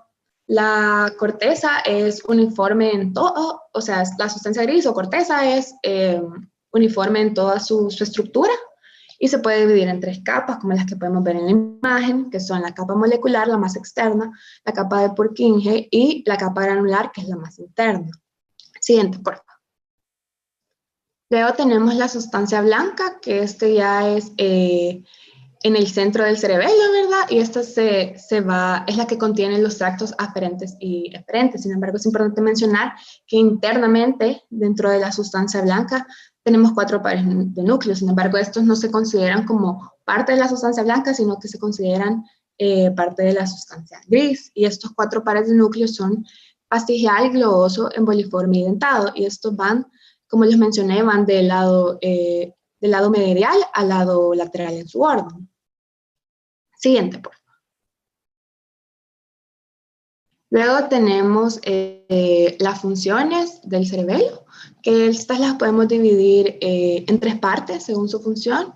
Y este es el paliocerebelo, que esto es correspondiente al lóbulo anterior, y este es el que se encarga de la regulación del tono y de la coordinación muscular en relación con el equilibrio. Luego tenemos el arquicerebelo, que este es el que corresponde al lóbulo flóculo-nodular, y este se encarga de la regulación del tono y de la coordinación muscular en relación con la postura corporal. Y por último, tenemos el neocerebelo, que este es el que se encuentra o corresponde al nivel del lóbulo posterior. Entonces, el lóbulo posterior o neocerebelo se va a encargar de la regulación del tono y de la coordinación muscular, pero en relación de los movimientos voluntarios. Siguiente, porfa. Y por último tenemos las áreas de Brodmann, que las áreas de Brodmann no son más que el conjunto de divisiones imaginarias en las cuales puede dividirse la corteza cerebral y que nos ayudan a entender tanto las estructuras como las funciones del cerebro o de la corteza cerebral. Entonces, esta como división fue propuesta por un psiquiatra llamado Corbinian Brodmann en 1909, y la cual enumeró cada una de sus áreas en el número del 1 al 47, usando la distinción de Nielsen, de Niesel. Y después vamos a ver a continuación las áreas que toman mayor importancia en eso. Es decir, por ejemplo, siguiente, por favor. Primero vamos a tener la corteza somatosensitiva primaria, que estas corresponden a las áreas 1 y 2 y 3, y esa se va a colocar entre la circunvalación parietal y la parte posterior del lóbulo parietal central. Y estas son las áreas que se involucran o que participan o que son encargadas del tacto y de la propiocepción, como les mencioné cuando veíamos las vías. Luego tenemos la corteza motora primaria, que esta sería el área 4, y este se va a localizar en la circunvalación precentral, en la superficie medial del hemisferio, y es el área de proyección que va a controlar la motricidad voluntaria del lado contralateral del cuerpo. También tenemos entre las áreas de importancia, tenemos la corteza prefrontal, que esta es la 9, 10, 11 y 12, y es aquí donde se encuentra el lóbulo y la circulación frontal, y es aquí donde se va a relacionar como los procesos mentales superiores del pensamiento, como lo son el juicio, la voluntad y el razonamiento. Otra zona o otra área de importancia es el área 17, que es la corteza visual primaria, que aquí su localización corresponde al surco calcarino en el lóbulo occipital, y la función de esta va a ser fusionar la información que viene de ambos ojos y así analizar la información. Luego tenemos el área de Wernicke, que son las áreas 22, 39 y 40, y esta es la región de la corteza asociativa en el lóbulo temporal. Entonces es importante para la comprensión de palabras y la producción de los discursos significativos. También tenemos el área límbica, que estas son las áreas 23, 24, 28, 29, 30 y 35, que esos se van a localizar en el giro del cíngulo, el istmo del giro del cíngulo y en el giro parohipocampal, y este todas estas áreas se van a encargar del comportamiento relacionado con los instintos, con las emociones. Luego tenemos las áreas 28 y 34, que corresponden a la corteza olfatoria, y estas, el área 34 se localiza en el uncus, mientras que la 28 en la corteza entorrinal, y esta van a intervenir en los comportamientos como de respuesta de reconocimiento de los olores, y también puede estar como usado para adquirir y recuperar algunos de los recuerdos. Y tenemos también la corteza auditiva primaria, que esto se va a localizar en los giros transversales de la corteza temporal. La función de esta área no es más que detectar los cambios de frecuencia y la localización de las fuentes sonoras. Y por último, entre las áreas más importantes tenemos la conocida área de Broca, que son las áreas 44 y 45. Estas se encuentran entre la porción opercular y triangular de la circunvalación frontal inferior, y aquí sus funciones principales son las de comprender y articular el lenguaje hablado y escrito. Y solamente. Ok, muy bien, me oyen. ¿Sí? ¿Me oye, Paola? Sí, doctor. Sí, se escucha. Sí. Vale. Mire, salimos cabal a tiempo. La felicito, Paola, como también a los otros dos compañeros que hicieron el tema. Es un montón de información. Quizás lo que percibí es que los tres leyeron bastante. Más sin embargo, usted como que logró aprenderse mucho, ¿no?, del tema, aparte que son temas bien complicados.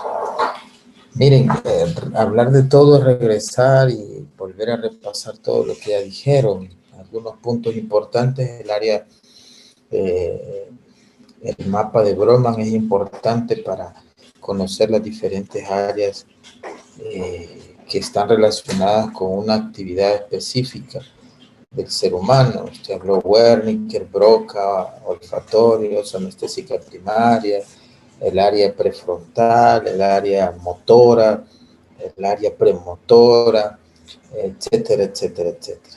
Son importantes porque nos sirven para cuando nosotros evaluamos lo que es lo motor o lo sensitivo. Y ahí aparece algo que se llama el homúnculo. El homúnculo es una representación de los estímulos sensitivos y motores, ¿verdad? En donde se representan las diferentes partes del cuerpo que tienen mayor inervación en la corteza cerebral. Y ustedes verán un dibujito en donde se llama el homúnculo se me ha ido el nombre, ya me voy a recordar. Entonces, ahí se ven representadas las diferentes estructuras del cuerpo que tienen mayor inervación o sensibilidad o que tienen mayor compromiso motor, ¿verdad? El homúnculo de Penfield, ya me acordé, el homúnculo de Penfield, en donde hay una representación esquemática de todas las inervaciones del cuerpo. Importante conocer esa representación a la hora de estar evaluando la sensibilidad y lo motor. En cuanto a las vías ascendente y descendente, es importante conocer la vía piramidal, que es el principal tracto motor que va desde la corteza cerebral hacia la parte inferior, que es prácticamente los órganos efectores, y que inicia en un complejo de células gigantes, ¿verdad? Como dijo la doctora, las células de Betz, que están en la corteza cerebral. Es la principal vía motora. De hecho, cuando hay un compromiso de parálisis, hemiparesias, parestesias, entonces uno piensa en el tracto córtico-espinal o el tracto piramidal. En forma alterna está el tracto, están las estructuras extrapiramidales. Y las estructuras extrapiramidales son los que usted explicó, Paola, que son los ganglios basales, en donde tienen que ver mucho la coordinación de los movimientos, ¿sí? Y ahí tenemos lo que usted habló del núcleo caudado, el putamen, etcétera, de todos estos ganglios basales, que importante es cuando nosotros evaluamos movimientos anormales. Y ahí está la coria, el balismo, el hemibalismo, las distonías, que son un complejo de movimientos musculares que tienen que ver no tanto por la vía piramidal, sino con los ganglios basales. En pediatría nosotros vemos, tal vez no muy frecuente, pero sí vemos lo que es las corias, ¿verdad? La coria de Sydenham, que es causada como consecuencia de la infección por estreptococo betemolítico del grupo A de Lansenfield. Entonces tratamos la manera de coordinar la enfermedad con las estructuras anatómicas. Esa es la vía extrapiramidal, que son los ganglios basales. De ahí tenemos los tractos ascendentes, que son el principal, que usted dijo, la vía espinotalámica, en donde yo asimilo los estímulos sensitivos, tacto, dolor, temperatura. La vía espinotalámica es el principal tracto ascendente de la sensación. Todo esto se coordina a nivel de la corteza cerebral. De ahí tenemos la vía del lemnisco medial. Le voy a agregar algo a lo que usted dijo. En la vía del lemnisco medial está formado por el fascículo gracilis y cuneiformes en la parte posterior. De hecho, su colega habló de la prueba Romberg, como usted también, pero está relacionado con gracilis y cuneiformes, que son prácticamente las dos grandes estructuras que van a formar la vía del lemnisco medial. Decir que todo esto se coordina a nivel del bulbo raquídeo en dos grandes estructuras que se llaman las pirámides, y es ahí donde se da la decusación de la información, es decir, lo izquierdo pasa a lo derecho y lo derecho pasa a lo izquierdo. Pero esta decusación no es completa, sino que se da en un 80-90% de las fibras que van ascendiendo. Igual en lo motor. Eso es en cuanto a las vías ascendentes y descendentes. La columna vertebral definitivamente es más larga que la médula espinal. La médula espinal es prácticamente una estructura de nervios en donde se va a dar el arco reflejo, que no es consciente, y que el tamaño de la médula espinal es importante porque ahí nosotros realizamos lo que es la punción lumbar, que en algún momento yo puedo tocar fibras de lo que es la médula espinal. El tamaño de la médula espinal en el periodo neonatal puede llegar hasta la lumbar 1, pero normalmente anda ahí por la L3. Tratar la manera de considerar estos detalles a la hora de hacer una punción lumbar, porque lo contrario tenemos el riesgo de tocar una fibra de la cauda equina, que es donde terminan todas esas ramificaciones de la columna y causar problemas. De ahí tenemos, ya vimos el sistema extrapiramidal, piramidal, ascendente, descendente, lemnisco medial, espinotalámico, corticoespinal, las pirámides donde se decusan, las áreas de Brodmann que son importantes, habla, olfatorio, si me pongo a detallitos no termino, la área calcarínea, que es la área 17 de la visión. ¿Qué más? De ahí nos vamos con lo que es el tono, como hablaba el compañero, que es importante cuando uno evalúa esta resistencia normal de la musculatura. Es una contracción permanente que hay de las fibras musculares, y importante es conocer lo que es espasticidad y rigidez a la hora de evaluar a un bebé. Los reflejos, definitivamente hay reflejos, una gran gama de reflejos. Dentro de los reflejos también está el reflejo cremastérico, que es cuando yo estimulo la parte interna del muslo y un testículo asciende. Hablo de los reflejos abdominales superficiales, que generalmente se logra ver con una contracción de lo que es el ombligo a la estimulación. Los reflejos profundos, el bicipital, el tricipital, el patelar. El aquileo es importante porque es uno de los primeros reflejos que se nos va cuando tenemos la enfermedad llamada Guillain-Barré, que es lo que vamos a ver posteriormente. Aquí el aquileo. De ahí tenemos los pares craneales, que ya la doctora también lo explicó muy detalladamente, son bien complejos. Son estos la diferencia de los otros reflejos, arcorreflejos, es que estas fibras nerviosas nacen en el tallo cerebral, a diferencia de los otros, nacen a nivel de la médula espinal, entonces por eso se le llaman nervios pares craneales.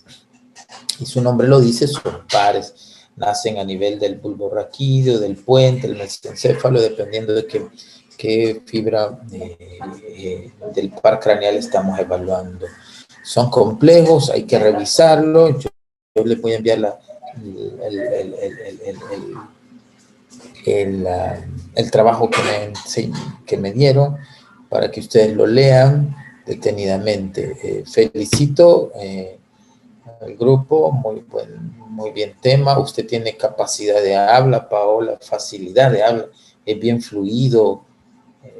Me da la impresión que sí lo aprendió también sus colegas, más sin embargo los otros colegas como que leyeron un poco más, o me mintió o realmente así fue, Paola, que sí lo hizo y lo entendió bien. Y aparte que son temas bien complicados neurológicamente. Muchos dirán, ¿por qué vemos esto? Porque el objetivo de la pediatría 2, y lo voy a mandar cuando estemos en la pediatría 2, es revisar estos temas neurológicos como miastenia gravis, como Guillain-Barré, como parálisis faciales, como mielitis transversa, como ataxias cerebelosas. El cerebelo se me olvidó. El cerebelo son una estructura que está en la parte posterior del cráneo y que tiene un revestimiento de la dura madre, lo cual se le llama la tienda del cerebelo, y que es bien evidente la división cuando usted hace una panorámica de lo que es el cerebro, y sirve para la integración, coordinación de los movimientos. El cerebelo nos da el equilibrio. Ya vimos también que nos da el equilibrio el oído, allá en los canales semicirculares. El doctor habló de la endolinfa, que da un mensaje químico. Entonces, pero también el cerebelo tiene mucha importancia en el equilibrio y en el procesamiento de los movimientos, que hay que considerarlo cuando uno ve pacientes con dificultad hacia la marcha, lo que es la ataxia cerebelosa, cuando tenemos disdiadococinesis, que es la incapacidad de poder realizar movimientos alternantes y rápidos, cuando tenemos dismetrías, que es la incapacidad para tener o acertar los movimientos hacia un punto dado, que es prácticamente lo que conocemos como el pulso, el pegarle en el punto dado específicamente. Eso no lo tenemos en el problema cerebeloso. Dismetría, disdiadococinesis. Cerebelo, ¿qué más? Ganglios basales son bonitos cuando uno habla y evalúa cómo es que llega el mensaje motor desde la vía espinotalámica, sensitivo, hacia la corteza cerebral, pasando por los ganglios basales, pasando por el tálamo y regresando de nuevo a la corteza cerebral. Tenemos una parte en donde a nosotros, el cuerpo, todos los seres mamíferos, tenemos dos estructuras muy importantes, que es la estructura prefrontal y el sistema límbico. El sistema límbico, quizás no lo tocamos, es donde está todos los impulsos, ¿sí? Todo lo primitivo, que se ha visto de que el sistema límbico es muy parecido en todos los animales, tanto los animales mamíferos, peces, inclusive nosotros tenemos un sistema límbico en cuanto a tamaño similar, porque es lo animal que nosotros tenemos como ser humano, pero existe el área prefrontal, que es prácticamente lo que nos va a diferenciar, es sumamente grande en el ser humano, y es lo que nos inhibe, nos controla, lo que le hace. Yo me imagino que en algún momento usted quiere darle un sopapo a alguien, y eso es el sistema límbico, pero su sistema prefrontal le dice: detenete, tranquilízate, pensarlo, razonarlo. Entonces, hay diferentes partes, estructuras del cerebro que son importantes conocerlas. Preguntas.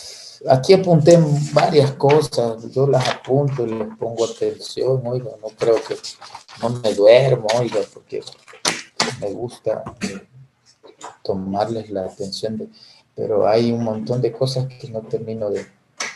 Por eso yo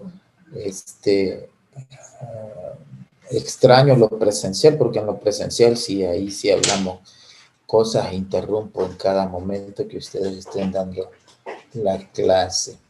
Quiero ver tonos, reflejos. De ahí tengo muchos apuntes que ver la coordinación o la inervación del ojo es importante, el reflejo corneal, el SO4-RL6, oblicuo superior, cuarto, recto lateral sexto, y todo lo demás es el tercero. Así es la inervación del ojo. SO4-RL6, todo lo demás, el tercer par craneal, cómo es que se da el reflejo corneal, cómo es que se da la inervación de la cara, lo sensitivo, lo motor, ahí va el trigémino, ahí va el facial, cómo es que se da la inervación de la lengua, lo motor va el hipogloso, lo sensitivo, el glosofaringio y el facial, y son cosas importantes que nos van a servir cuando nosotros estemos en la pediatría 2. ¿Preguntas? Noel, ¿alguna pregunta, Noel? No, doctor, gracias. No, bueno, perfecto. El examen es a las 4:30. Es un examen que tiene, fíjense que van a implementar, se llama Proctorizer, se llama. El Proctorizer es de hecho tengo una charla al respecto, es una forma de poder activar un examen en donde yo me voy a dar cuenta la capacidad que tienen ustedes para copiar, ¿ah?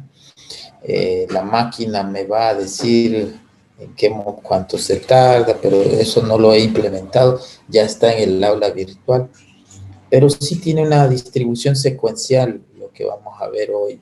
Es decir, usted solo va a abrir la página y yo creo que ya hicimos un examen al respecto con distribución secuencial, en donde una vez usted pase de página no puede regresar a revisar la página anterior. El objetivo es que contesten de forma honrada, honesta, y pues así va a ser el examen del día de hoy. Nos vemos, yo les mando las notas hoy por la noche. El examen es a las 4:30 de la tarde, oigan. Son 40 preguntas, tendrán 1 minuto o 1 minuto 25 creo yo, para cada pregunta, para que tengan un relojito a la par y sepan cuánto tiempo se llevan en cada página, oigan. Ok, nos veremos, cuídense. Mañana con el doctor Martín, el doctor Josué Peña, oigan. Gracias, doctor. Dios, cuídense.